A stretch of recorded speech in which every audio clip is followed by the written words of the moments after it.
بسم اللہ والصلاة والسلام علی رسول اللہ وعلی آلہ وصحبہ وسلم ومن والاه. الحمد للہ الذی نحمده ونستعینه ونستغفره ونعوذ باللہ من شرور انفسنا ومن سیئات اعمالنا من يهده الله فلا مضل له ومن يضلل فلا هادی له ونشهد ان لا الہ الا اللہ ونشهد ان محمدا عبده ورسوله. فإن خير الحديث كتاب الله وخير الهدي هدي محمد صلى الله عليه وسلم وإن شر الأمور محدثاتها وإن كل محدثة بدعة وكل بدعة ضلالة وكل ضلالة في النار. حضرت ابو یمامہ رضی اللہ تعالی عنہ بیان کرتے ہیں کہ حضور اکرم صلی اللہ علیہ وسلم نے فرمایا، حضرت لقمان نے اپنے بیٹے کو نصیحت کرتے ہوئے کہا، میرے بیٹے، علم والوں کے پاس لازمی بیٹھنا اور حکمت والوں کی گفتگو کو غور سے سننا، کیونکہ اللہ تعالیٰ مردہ دل کو نور حکمت سے زندہ کرتا ہے، جس طرح کہ وہ مردہ زمین کو زوردار بارش سے حیات بخشتا ہے. یہ روایت امام مالک کی موطا، امام طبرانی کی معجم الکبیر، امام منذری کی الترغیب والتہذیب اور امام ابن عبد البر کی الاستذکار میں مذکور ہے. اور آج ہمارے یہاں جمع ہونے کا مقصد بھی یہی ہے کہ ہم اللہ سبحانہ و تعالیٰ کی حکمت کے نور سے اپنے دلوں کو منور کریں. آج ہم یہاں جمع اس لیے ہوئے ہیں تاکہ ہم اللہ سبحانہ و تعالیٰ اور اس کے رسول صلی اللہ علیہ وسلم کے راستے پر گامزن ہونے کی طرف ایک قدم بڑھائیں. ہم اس لیے جمع ہوئے ہیں تاکہ قرآن و سنت کی روشنی سے کچھ فائدہ حاصل کریں، اس سے اپنے آج کو منور کریں تاکہ ہمارا کل سنور جائے. یہ محفل علم کی محفل ہے اور ہم سب جانتے ہیں کہ اللہ کے نبی صلی اللہ علیہ وسلم علم کی محفل کو ذکر کی محفل پر ترجیح دیتے ہیں. اسی لیے علم کی اس محفل میں اللہ سبحانہ و تعالیٰ کی اس ریممبرنس کی محفل میں آپ سب کو مرحبا کہتی ہوں. سب لوگ جنہوں نے جوائن کیا ہے اس مقصد سے جوائن کیا ہے انشاءاللہ کہ یہاں سے کچھ سیکھنا ہے اور اس کو صرف سننا نہیں بلکہ اپنی زندگی میں اس کو اپلائی بھی کرنا ہے. تو اپنی نیتوں کو خالص کر لیجئے اللہ سبحانہ و تعالیٰ کے لیے. اللہ سبحانہ و تعالیٰ نے سورہ یونس میں اپنے کلام کی تعریف بڑے خوبصورت الفاظ میں کی ہے. اللہ سبحانہ و تعالیٰ فرماتے ہیں، یا ایھا الناس قد جاءتکم موعظۃ من ربکم وشفاء لما فی الصدور وہدی ورحمۃ للمؤمنین قل بفضل اللہ وبرحمتہ فبذلک فلیفرحوا هو خیر مما یجمعون. اے لوگو، تمہارے پاس تمہارے رب کی طرف سے ایک ایسی چیز آئی ہے جو نصیحت ہے، اور دلوں میں جو روگ ہے ان کے لیے شفا ہے اور رہنمائی کرنے والی ہے اور رحمت ہے ایمان والوں کے لیے.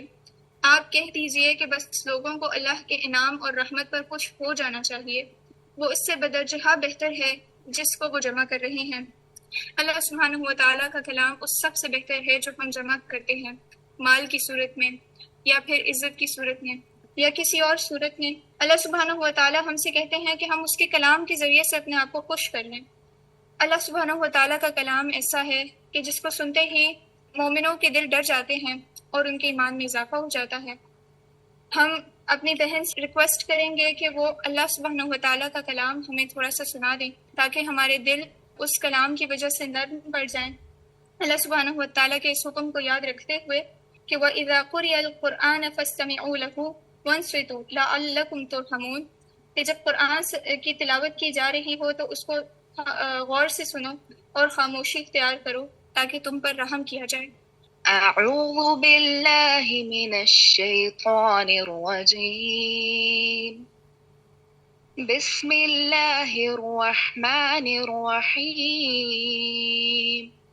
هل أتاك حديث الغاشية وجوه يومئذ خاشعة عاملة ناصبة تصلى نارا حامية تسقى من عين آنية ليس لهم طعام إلا من ضريع لا يسمن ولا يغني من جوع وجوه يومئذ ناعمة لسعيها راضية في جنة عالية لا تسمع فيها لاغية فيها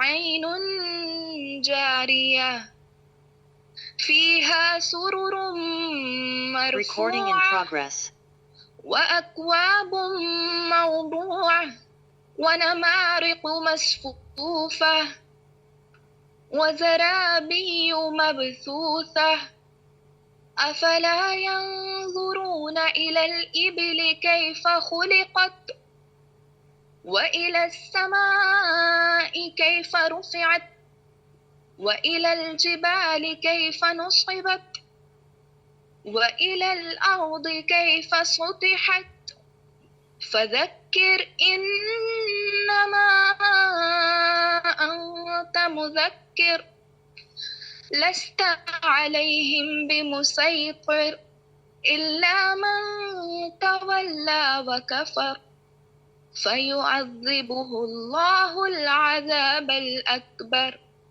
إن إلينا إيابهم ثم إن علينا حسابهم.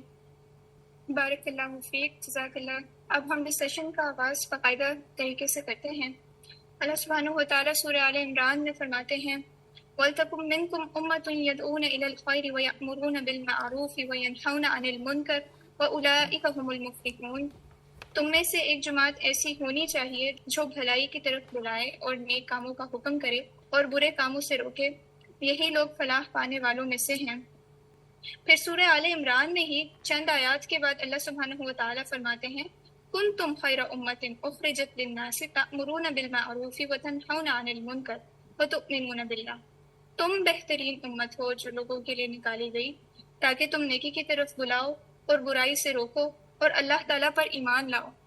تو یہ اللہ تعالیٰ کا امت محمدیہ پر احسان عظیم ہے کہ اللہ تعالیٰ نے ہمیں انسانیت کی خیر اور بھلائی کے لیے چن لیا ہے اور اس عظیم ذمہ داری کو ہمارے کندھوں پر ڈالا ہے کہ ہم لوگوں کو اچھے کام کی طرف بلائیں اور برائی سے ان کو روکیں. یہ ایک بہت بڑا احسان ہے اللہ سبحانہ و تعالیٰ کا ہم پر. اللہ تعالیٰ سورہ توبہ میں ارشاد کرتے ہیں وَمَا كَانَ الْمُؤْمِنُونَ لِيَنفِرُوا كَافَّةً فَلَوْلَا نَفَرَ مِنْ كُلِّ فِرْقَةٍ مِّنْهُمْ طَائِفَةٌ لِيَتَفَقَّهُوا فِي الدِّينِ وَلِيُنذِرُوا قَوْمَهُمْ إِذَا رَجَعُوا إِلَيْهِمْ لَعَلَّهُمْ يَحْذَرُونَ.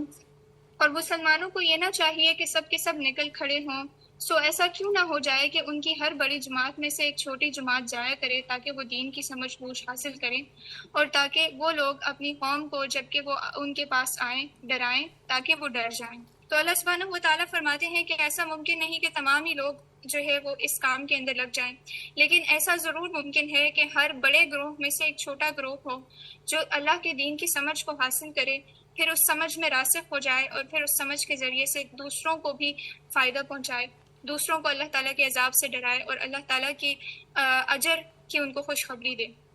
ڈاکٹر کنول کیسر کسی تعارف کی محتاج نہیں. ماشاء اللہ شی از clinical doctor. She is a pediatrician, but at the same time, she is also teaching at Al-Huda. She is basically director of Hamare Bachche program at Al-Huda International. Alongside, she is also conducting a lot of different sessions for different age groups so that they can come together and learn the Quran and the Sunnah from evidences. تو doctor کنول کیسر بلاتی ہیں قرآن و سنت کی طرف دلیل کے ذریعے سے. Please enlighten us with some of your insights, inshallah. السلام علیکم ورحمۃ اللہ وبرکاتہ. نحمدہ و نصلی علی رسولہ الکریم، اما بعد فاعوذ باللہ من الشیطان الرجیم، بسم اللہ الرحمن الرحیم. رب اشرح لی صدری ویسر لی امری واحلل عقدۃ من لسانی یفقہوا قولی. ریڈیمنگ بیلنس، اپنی زندگی میں بیلنس کو لے کر آنا، اعتدال کو لے کر آنا. میرا خیال ہے کہ یہ ہر شخص کے لیے ایک کانسٹنٹ اسٹرگل ہوتی ہے، مسئلہ ہوتا ہے، لیکن ایک ایسی فیمیل کے لیے جو کہ پروفیشنل ہو، یہ بہت بڑا مسئلہ ہے. اس کے ساتھ ساتھ ہم دیکھتے ہیں کہ میں نے جو آبزرو کیا ہے، جیسے جب میں میڈیکل اسٹوڈنٹ تھی تو ہم اسی پہ خوش ہوا کرتے تھے کہ بس جی ہم ڈاکٹر بن جائیں گے اور آگے جو ہوگا دیکھا جائے گا. لیکن اب میں گزرتے وقت کے ساتھ یہ دیکھ رہی ہوں کہ جو بھی میڈیکل اسٹوڈنٹس ہیں جن کے اندر یہ رسپانسبل بیہیویئرس ہیں وہ کافی کنسرنڈ ہوتی ہیں. وہ اپنے کریئر کے لیے بھی ہوتی ہیں, اپنی فیملی کے لیے بھی ہوتی ہیں, اور الحمدللہ اب اپنے دین کے لیے بھی ہوتی ہیں کہ ہم نے یہ بیلنس کیسے اسٹرائک کرنا ہے, کن ایریاز کو ہم نے ٹارگٹ کرنا ہے, کیسے ہم اپنے پروفیشن کو بھی کیری کریں, اس کے ساتھ ساتھ ہم دین بھی سیکھیں, اور دین سیکھتے ہوئے ہم اس دین کی اپلیکیشن کو اپنی دنیا میں بھی لے کر آئیں, اپنے پروفیشن میں بھی اس کو پریکٹس کر سکیں. سورہ البقرہ کی آیت نمبر 143 میں اللہ سبحانہ تعالیٰ فرماتے ہیں وَكَذَلِكَ جَعَلْنَاكُمْ أُمَّةً وَسَطًا لِتَكُونُوا شُهَدَاءَ عَلَى النَّاسِ وَيَكُونَ الرَّسُولُ عَلَيْكُمْ شَهِيدًا, کہ ہم نے اسی طرح تمہیں ایک امت وسط, ایک بیلنس نیشن بنایا تاکہ تم لوگوں پر گواہ ہو جاؤ اور رسول صلی اللہ علیہ وسلم تم پر گواہ ہو جائیں. یعنی یہ بہت ہی ایک امپیکٹفل آیت ہے.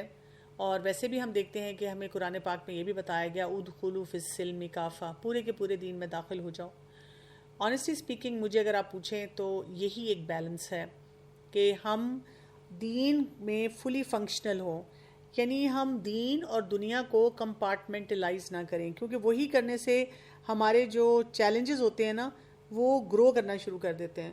ہمیں پھر سمجھ نہیں آ رہی ہوتی ہے کہ اچھا مثلاً وہی بات ہے, کیا کرنا ہے, کیسے کرنا ہے, کس طریقے سے دین کو لے کے چلنا ہے, کس طریقے سے دنیا کو لے کے چلنا ہے. تو ایک بیسک فارمولا آپ سب سمجھ لیں, اور وہ بیسک فارمولا یہی ہے کہ for us the priority is I am a مسلمہ, میں مسلمان عورت ہوں, میری پہچان مسلمان ہونا ہے, میری پہچان ایک عورت ہونا ہے, اور میں نے اسی سے اپنی ایک باؤنڈری کو اور اپنی شخصیت کو ڈیفائن کرنا ہے. لیکن ظاہر ہے اس ورک اور یہ جو ہماری سٹرگلز چل رہی ہوتی ہیں دین کے معاملے میں بھی, پروفیشنل لائف کے معاملے میں بھی, پھر شادی ہونی ہے, کچھ لوگوں کی آلریڈی شادی ہو چکی ہوتی ہے, تو ہم نے کیا کرنا ہے, کیونکہ جیسے جیسے وقت گزرتا جا رہا ہے تو ہم یہ بھی دیکھ رہے ہیں کہ اس بیلنس میں نا کافی پرابلمز آنی شروع ہو گئی ہیں. یعنی وہ لوگ جو لوگوں کو ہیلتھ کے بارے میں سکھانا چاہ رہے ہیں ان کی اپنی ہیلتھ بہت سیریسلی افیکٹ ہو رہی ہوتی ہے, اور نہ وہ اپنی پروفیشنل لائف کو صحیح طرح مینج کر پا رہے ہوتے ہیں, نہ وہ اپنی پرسنل لائف میں کوئی کلیئر ڈیمارکیشن کر رہے ہوتے ہیں, کوئی ڈسپلن نہیں ہوتا, اور اسی وجہ سے ایموشنل سٹریس بھی بڑھتا ہے, ڈپریشن بھی ہے, انزائٹی بھی بہت زیادہ ہے. پھر آپ کو یہ بھی ایک گلٹ ہونا شروع ہو جاتا ہے کہ فائنینشیل پریشر جو ہے اس کا کیا کرنا ہے, فیملی پرابلم جو ہیں ان کو کیسے مینج کرنا ہے, شادی کب کرنی ہے, بچے کب پیدا کرنے ہیں, اور دین اس کو کیسے پرائرٹی پہ رکھیں جبکہ ہم نے ابھی کوئی سٹیپس دینے ہیں, کوئی ایگزامز دینے ہیں, کوئی اپنی پارٹ 2 کی ریکوائرمنٹ پوری کرنی ہے, ہاؤس جاب کرنی ہے, یا ایون اسٹڈیز کرتے ہوئے بھی ہم کس طرح دین کو ساتھ لے کے چلیں. اب ان سب باتوں کو سمجھنے کے لیے جیسے میں نے آپ سے کہا نا کہ پہلے تو یہ جو ایک ایگزاسٹو فیلنگ ہوتی ہے نا اس کو پہلے سمجھنا ہوگا جو امبیلنس کی وجہ سے ہماری زندگی میں ہوتے ہیں. پہلے تو ہے ہی یہ دیر از سو مچ ایگزاسشن, اس لیے کہ کام اور پڑھنا اور یہ سب کچھ کرنا دیر سچ ایکسٹینسو آورز, اور آپ کو ریگولیرٹی بھی چاہیے, آپ کو اسٹیمنا بھی چاہیے, آپ کو فوکس بھی چاہیے. ٹھیک ٹھاک ایک یہ مشکل کام ہوتا ہے. مجھے جب بھی کوئی کہتا ہے ایک قسم کا امپریس ہو کے کہتا ہے کہ آپ کتنا کام کرتی ہیں, تو میں ان کو کہتی ہوں ایکچولی آپ نے کبھی ڈاکٹرز کی دنیا کو اندر سے ایکسپلور نہیں کیا. یعنی ہم جب میڈیکل کالج میں قدم رکھتے ہیں نا تو پھر اس کے بعد we lose that focus on the time zone نا, بس ہم پڑھ رہے ہیں اور آگے جا رہے ہیں. اور پھر جب آپ انٹرنشپ کرتے ہیں, ہاؤس جاب کرتے ہیں, اور پھر آپ اپنی سٹیپس کی یا پارٹ 1 پارٹ 2 کی پریپریشن کرتے ہیں, پھر ان کی ڈیوٹیز کرتے ہیں, تو اب جب آپ کو عادت پڑ جاتی ہے 36 آورز کام کرنے کی, تو اور وہاں پہ بھی اتنے ہیکٹک سکیجول کے ساتھ آپ زندگی اور موت کو کتنے قریب سے دیکھ رہے ہوتے ہیں, اور ہر وقت منٹ ٹو منٹ آپ ڈیسیژنز لے رہے ہوتے ہیں, تو اس کے بعد بہت سارے اور کام جو ہوتے ہیں ادھر ادھر کرنا وہ کوئی اتنا مشکل نہیں رہتا. ایک ٹاک دینا, 4 ٹاکس دینا, وہ کیا آپ نے بیٹھے ہوئے آرام سے اور آپ لوگوں کو کوئی باتیں بتا رہے ہیں, ہاں ٹھیک ہے اس میں فوکس ہونا چاہیے, اس میں نیت پہ نظر رکھنی ہوتی ہے, اس میں اپنے اعمال پہ بھی توجہ دینی ہوتی ہے. لیکن بہرحال ہم یہ بات ضرور سمجھتے ہیں کہ ڈاکٹرز کی زندگی کافی ڈیمانڈنگ اور کافی ٹف ہوتی ہے. میں نے کچھ عرصہ پہلے لائف سٹائل میڈیسن کی بھی ڈگری کی, اور اس میں ہم جو فزیشین برن آؤٹ کا پڑھ رہے تھے تو اس میں ایک ریسرچ اور اسٹڈی کے مطابق یہ تھا کہ جو فزیشینز ہوتے ہیں اسٹڈیز کو ختم کر چکے ہوتے ہیں ان کا برن آؤٹ بٹوین 40 to 50 ہوتا ہے، 50% ہوتا ہے.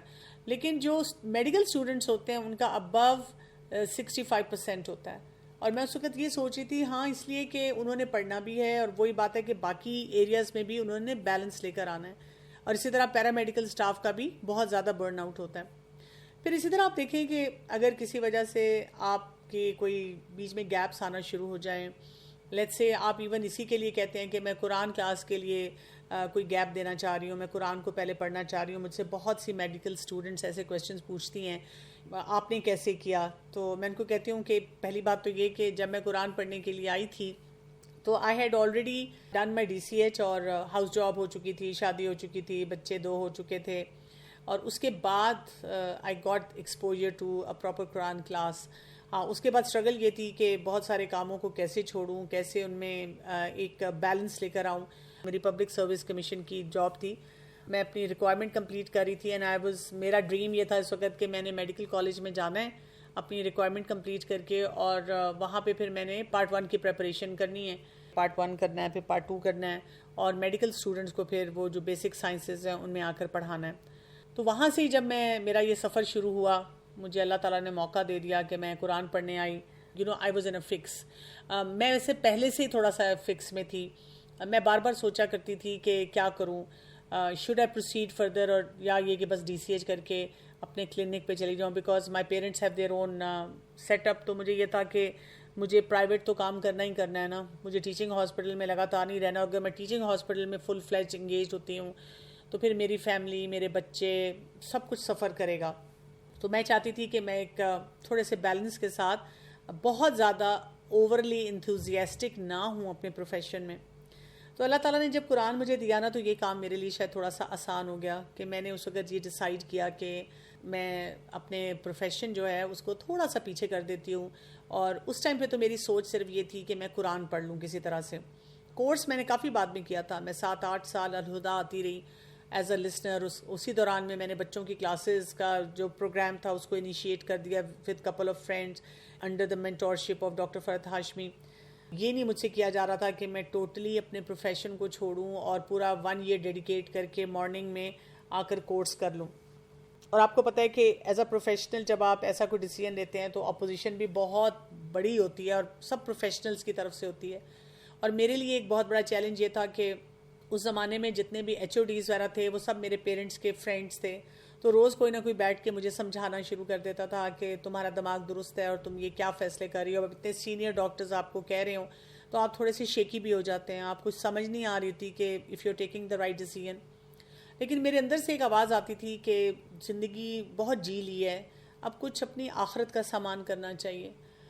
تو خیر میں نے یہی سوچ کے اپنی پبلک سروس کمیشن کی جاب چھوڑی، وہاں سے ریزائن کیا. میرے ہسبینڈ نے بھی مجھے کہا، ہی از آلسو ڈاکٹر، انہوں نے مجھے بہت کہا کہ آپ ابھی نہ چھوڑیں اور you can take a break. But I was like کہ نہیں، میں 2 کشتیوں میں سوار نہیں ہونا چاہتی. پھر میں ایسی آپشن اپنے پاس رکھوں گی تو ہر وقت میں ڈاؤٹ فل رہوں گی، میں سوچتی رہوں گی کہ مجھے کیا کرنا ہے. تو میں تھوڑا سا ٹائم قرآن کو دینا چاہتی ہوں. اور ویسے بھی I am more domestic in my heart, تو میں چاہوں گی کہ ٹھیک ہے اپنے کلینک جاؤں، قرآن کو تھوڑا سا ٹائم دوں، باقی ٹائم میں اپنے بچوں کو بھی کچھ دوں، اور بس that's it, that's what I want to focus on. I want to prepare myself for آخرہ.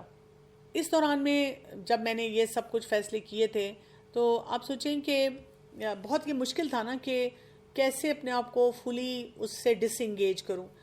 تو پھر یہی میں نے کیا کہ میں نے کچھ کمپرومائز ادھر کیا، کچھ کمپرومائز ادھر کیا، اور میری زندگی تب سے اب تک ایسی ہی چل رہی ہے. یعنی میں بھاگی بھی جاتی ہوں، کبھی میں الہدا میں کلاس لے رہی ہوتی ہوں، پھر میں بھاگی بھی اپنے کلینک جاتی ہوں، وہاں کے کام کرتی ہوں، پھر میں بھاگی بھی شام کو کوئی کلاس ڈھونڈتی ہوں، وہاں پہ کرتی ہوں، پھر میں رات کو وہی بات ہے کوئی پڑھائی کرتی ہوں. آپ کو کہیں نہ کہیں کسی نہ کسی لیول پہ کوئی نہ کوئی سیکریفائز کرنا پڑتا ہے. لیکن ایز اے پروفیشنل یہ ایک ہمارے لیے چیلنج ہوتا ہے. اگر آپ ڈسپیئر ہو جاتے ہیں اپنے پروفیشن سے کچھ ٹائم کے لیے تو پھر آپ کو لگتا ہے کہ آپ کو وہ اپرچونیٹیز نہیں مل پائیں گے. اب آپ کے لیے بہت مشکل ہو جائے گا کہ آپ کیسے دوبارہ سے وہاں پہ اپنی پروفیشنل کمٹمنٹ کے ساتھ، اپنی ڈیڈ لائنز کے ساتھ، اور اپنی جو اتنی کروشل آپ کے فیصلے ہوتے ہیں دنیا کے لیے، آخرت کے لیے، فیملی کے لیے، ان کو لے کر چلیں. اسی طرح سے آپ دیکھیں کہ بینگ ڈاکٹر، بینگ پروفیشنل، ہمیں اپنے بہت سارے جو ایک ہوتا ہے نا سوشلائزیشن، اس پہ بھی کٹ لگانا پڑتا ہے. اور یہ ساری باتیں جو ہیں اسٹریس کو ایڈ آن کرتی جاتی ہیں اور برن آؤٹ بہت زیادہ ہونا شروع ہو جاتا ہے. اور برن آؤٹ میں ہم یہ دیکھتے ہیں کہ جب اس طرح کی ایگزاسٹو فیلنگ آپ کو آتی ہے تو آپ انٹرسٹ لوز کرنا شروع کر دیتے ہیں. آپ سوچ بھی رہے ہوتے ہیں، یعنی اتنے بڑے بڑے کویشچن مارک آپ کے مائنڈ میں آتے ہیں. کہاں آپ اتنے پیشنیٹ ہوتے ہیں اباؤٹ یور کریئر، لیکن اب آپ سوچتے ہیں کہ پتہ نہیں مجھے چھوڑ دینا چاہیے، مجھے کیا کرنا چاہیے، مجھے نہ کوئی پوسٹ گریجویشن کی طرف جانا بھی چاہیے کہ نہیں جانا چاہیے. اور اس میں بھی پھر بڑی بڑی باتیں آپ سوچ رہے ہوتے ہیں کہ فیملی کے اوپر کتنا کمپرومائز کرنا چاہیے. کچھ لوگوں نے یہ فیصلہ کیا ہوتا ہے کہ اچھا 2-4 سال ہم ویٹ کریں گے اور پھر ہم maybe will decide to have kids. پھر آپ کو یہ بھی خیال آتا رہتا ہے اور آپ کے اوپر فیملی پریشر بھی ہوتا ہے کہ نہیں جی بچہ بھی تم لوگ جلدی پیدا کر لو. اور ان باتوں سے کیا ہو جاتا ہے کہ ہماری highs and lows of emotions ہوتے ہیں بہت زیادہ. پھر کبھی کبھی موٹیویشن نہیں ہوتی ہمیں کسی کام کو کرنے کی، کبھی کبھی ڈپریشن انزائٹی بھی ہوتی ہے، اور بہت سا کام ہمارا جو ہوتا ہے وہ ایک قسم کا جسے کہہ سکتے ہیں نا انفنشڈ بزنس کی طرح ہم اس سارے کام کو لے کر پھر رہے ہوتے ہیں. ہمیں ایکچولی واقعی سمجھ نہیں آ رہی ہوتی ہے کہ ہمیں کرنا کیا چاہیے. مجھے اگر آپ پوچھیں گے تو آنیسٹلی اسپیکنگ میں آپ کو یہ کہوں گی کہ بیسیکلی اپنے آپ کو ہر ایریا میں گروم کرنے کی ضرورت ہوتی ہے. یعنی اپنے اندر کوئی ایک ایسا ڈسپلن لانے کی ضرورت ہوتی ہے، ایسی آرگنائزیشن لانے کی ضرورت ہوتی ہے جو آپ کی اس ایفیشنسی کو بڑھانا شروع کرتے، آپ کو ویل پلیسڈ کرنا شروع کرتے، آپ کو ایک انٹیگریٹیو اپروچ دینا شروع کرتے. ہاں یہ میں ضرور کہوں گی کہ اس انٹیگریٹیو اپروچ کے لیے آپ کو کیا کرنا ہوگا، آپ کو سب سے پہلے قرآن کو اور حدیث کو پڑھنا ہوگا نا. جب تک آپ کا نالج بیس ساؤنڈ نہیں ہوگا، آپ کی فاؤنڈیشن میں ویکنیس ہوگی، پھر آپ کو پرابلم زیادہ رہیں گے. اب اس کے لیے وہی بات ہے کہ آپ کیسے چھوڑ دیں نا میڈیکل کی اسٹڈیز کو، کیسے چھوڑ دیں. اتنا کمپٹیٹیو انوائرمنٹ ہوتا ہے، اس کو چھوڑ کے نکل کر کیا کریں. مجھے موسٹلی اسٹوڈنٹس جو پوچھتے ہیں، جیسے ہمارے پاس الہدا میں ایسی آپشنز ہوتی ہیں کہ آپ کوئی ویکینڈ کلاس ہی اٹینڈ کر لیں، اور اسی طرح سے آپ اپنا ویک کے 3-4 دن کر کے کوئی اپنا ایک ایسا گروپ بنا سکتے ہیں. آن لائن کچھ کورسز ہوتے ہیں ان کو جوائن کر لیں. یا یہ کہ جب آپ نے فائنل ایئر کے ایگزامز کمپلیٹ کیے ہیں، اب آپ کوئی پارٹ 1 کی اسٹیپس کی پریپریشن کر رہے ہیں، تو اس ٹائم پہ آپ فل فلیج 1 ایئر کا course in between that time, وہ جو کوشن پیریڈ ہوتا ہے اس میں ساتھ ساتھ اپنی پڑھائی بھی رکھیں اور ساتھ ساتھ آپ قرآن کا کورس بھی کر لیں. کیونکہ میں آپ کو بتا رہی ہوں کہ بینگ ڈاکٹر اللہ تعالیٰ نے نا ہمیں بہت اسٹیمنا دیا ہوتا ہے. ہم کافی حد تک 2 کاموں کو لے کر چل سکتے ہیں. ہمارے لیے چیزوں سے جگل کرنا جو ہے نا وہ کافی آسان ہے، ہم کر سکتے ہیں. اور ویسے بھی قرآن مجید کی برکت اتنی ہوتی ہے نا کہ جب آپ قرآن مجید کو پڑھتے ہیں اور باقی چیزوں کو بھی دیکھتے ہیں تو آپ کا ویسے ہی فوکس جو ہے نا وہ درست ہونا شروع ہو جاتا ہے.